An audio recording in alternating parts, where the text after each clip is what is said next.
India गठबंधन अब मुझे पता लगा मध्य प्रदेश के बाद भारत के चुनाव के लिए है, इंडिया के चुनाव के लिए है, देश के चुनाव के लिए है। तो देश का चुनाव आएगा तब बात की जाएगी, और जिसको सीट चाहिए होगी या जिसपे बातचीत होगी वो अलग प्लेटफॉर्म है।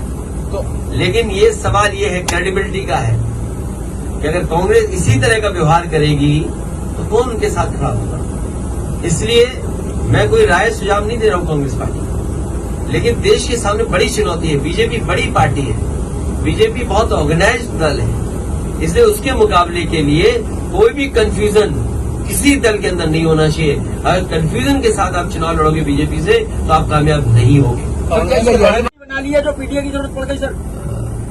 मेरे साथी, पीडीए पहले बना, इंडिया बाद में बना, और उसके बाद मैंने कई मौकों पर कहा कि इंडिया गठबंधन जरूर है लेकिन हमारी स्ट्रेटेजी पीडीए है और पीडीए ही एनडीए को हराएगा। जहां तक सवाल प्रदेश में जहां चुनाव हो रहे हैं, ये बात इंडिया गठबंधन को साफ कर देनी चाहिए थी कि प्रदेश स्तर पर कोई समझौता नहीं होगा। मुझे लगा जब मध्य प्रदेश के नेता ने और उनके जो पूर्व मुख्यमंत्री रहे, उन्होंने हमसे जब बात की और कहा कि आप किन सीटों को चाहते, तो मैंने उत्तर प्रदेश में या मध्य प्रदेश में जो समाजवादी पार्टी की परफॉर्मेंस थी समय के चुनाव में, वो पूरी परफॉर्मेंस दी। और मैंने उससे कहा कि मध्य प्रदेश में कभी हमारा इस हिस्से से विधायक बन गया, कभी उस हिस्से से विधायक बन गया, और हमारी पार्टी से कई बार कई विधायक बने जो आज दूसरे दल में भी चले गए, कांग्रेस में भी चले गए। और मैंने याद दिलाया कि जिस समय कांग्रेस को समर्थन की जरूरत थी, उसमें सबसे पहले समाजवादी पार्टी के विधायक ने समर्थन किया था और सरकार बनी थी। हम बीजेपी के खिलाफ हैं, और जिस समय भी कांग्रेस के नेताओं से बात हुई उस समय मैंने कहा कि हम बीजेपी को हराना चाहते हैं, जो हमसे सहयोग लेना चाहो ले लो। और उस समय उन्होंने बैठक करके रात में 1 बजे बैठ करके, जिसमें हमारी पार्टी के एमएलसी रहे श्याम सुंदर जी, विधायक रहे दीपक, हमारे प्रदेश के अध्यक्ष, पार्टी के संगठन के डॉक्टर मनोज, इन लोगों ने बैठ करके कांग्रेस के वरिष्ठ नेता दोनों पूर्व मुख्यमंत्रियों से बात की।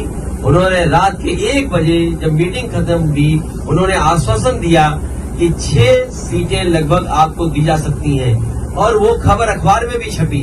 मुझे भरोसा हो गया कि 6 नहीं, कम से कम 4 दे देंगे।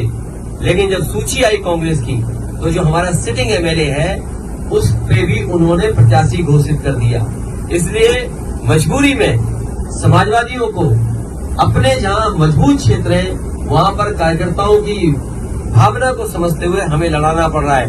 मैं ये भरोसा दिलाता हूं कि समाजवादी पार्टी उन्हीं सीटों पे लड़ेगी जहां पार्टी का संगठन है, या संगठन उनको कहेगा हम बीजेपी को हराना चाहते हैं, उस लक्ष्य में हम लोग आगे बढ़ेंगे।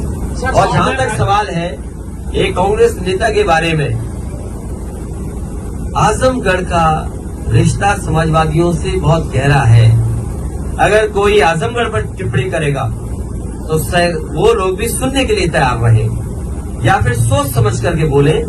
अगर अपने बड़े नेताओं से पूछ करके बोल रहे हैं आप तो बात अलग है, लेकिन अगर आप आजमगढ़ पर कुछ बोलेंगे, जो इमोशन आजमगढ़ से समाजवादियों का है, हो सकता है कांग्रेस का इमोशन रायबरेली और अमेठी में भी वही हो।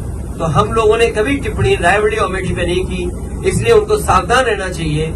आजमगढ़ जैसी जगह पर उसी तरह के इमोशन का भाव है, इसलिए टिप्पणी करने से पहले बहुत सोचना चाहिए।